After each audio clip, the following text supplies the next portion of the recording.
राम राम राम राम राम राम। सभी भाइयों को राम राम बोल दो। सब भाई राम राम सर राम राम। अब यह बताओ, जो ऊँट को अपना ये ऊँट पालवा को जो व्यवसाय है आपको जो धंधो रोजी रोटी है, तो यो खसिया को है कहीं मर्चना है कहीं फायदो फायदो को नहीं सरकार देती फायदो। अच्छा वो कला और कोई फायदो कोई ना नहीं फायदो कोई नहीं। दूध भी बके यहाँ बके ये सस्ते बके। कहीं रेट में दूध बेच रहे आप? 30-35 गाय की बराबर भी दूध की रेट ना मतलब गाय का दूध की बराबर भी बके है ही कोई नहीं। और सरकार की जो योजना चल रही है वो लाभ मिल रही हो ना? हाँ वो तो देगी सरकार। तो उसे बढ़िया लग रही हो कि सरकार बढ़िया दे रही है अपन को लाभ? बढ़िया दे रही है तो बहुत बढ़िया। खर्चो पानी चल रही हो घर को? चालिए है ना?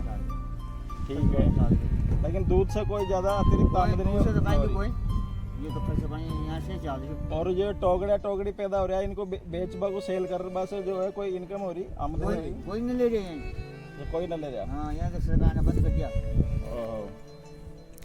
बताओ ऊन से ऊन बिक रही है अपनी, उनसे कोई फायदा हो रही हो? कोई फायदा कोई नहीं, पहले तो बिकती है अब तो बंद होगी। ऊन भी ना बिक रही है बाल? हाँ ऊन से फायदा वो बंद हो गया आपको? क्योंकि सिंथेटिक को ज्यादा मार्केट आएगी, लोग सिंथेटिक धागों को प्रयोग कर रहे हैं, तो वो चीज़ें ऊन की कोई कीमत न रही है, चाहे भेड़ की हो या कैमल की हो।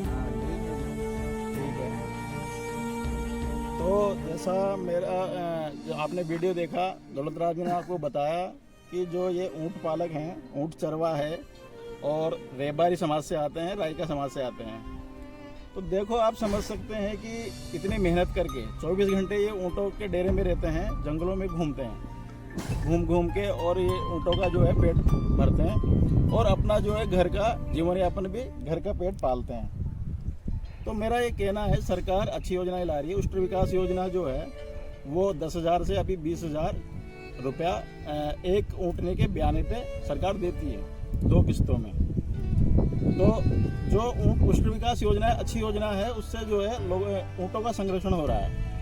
ऊँट कैमल कंजर्वेशन चालू हुआ है, ये भी जो है नई पीढ़ी भी उसको पालने में रुचि दिखा रही है। लेकिन फिर भी जो इनकम है, इनका आय है, तो मैं समझता हूँ कि आय में बहुत ज़्यादा जो है जिस तरह से ये मेहनत कर रहे हैं उस तरह से इनकी आय और आमदनी हो नहीं रही। अब न तो इनका जो है ऊँट का दूध जो है सेल आउट हो रहा और अच्छी कीमत नहीं मिल रही। दूसरा, इनका ऊन की भी कोई कीमत नहीं है, ऊन खरीदने के लिए कोई तैयार नहीं है। तो मेरी सरकार से भी ये अपील है, इस दिशा में कुछ काम किया जाए। अब देखिए, दूध का तो मामला ऐसा है कि ऊँट का दूध अपने आप में एक मेडिसिन है, लेकिन लोग समझ नहीं पा रहे। लेकिन मैं कहूँगा कि गाय और भैंस के दूध से ज़्यादा बेनिफिशियल जो है ऊँटने का दूध है।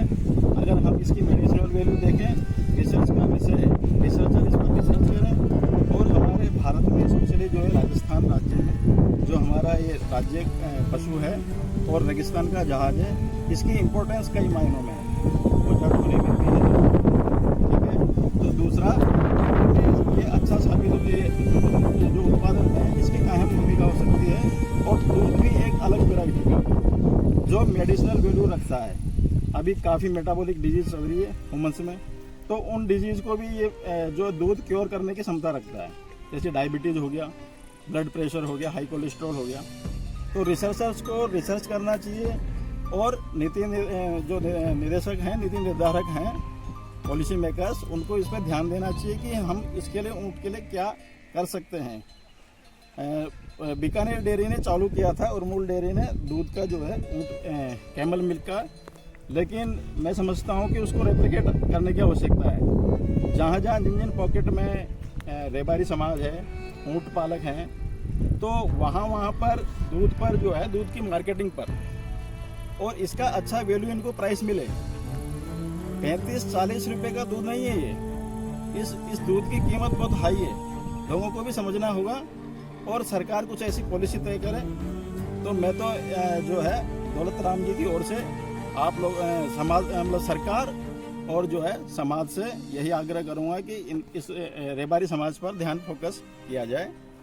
ठीक है ना, ध्यान दिया जाए और नीतियाँ जो है इनके पक्ष में बनाई जाए ताकि आमदनी का सोर्स बढ़े।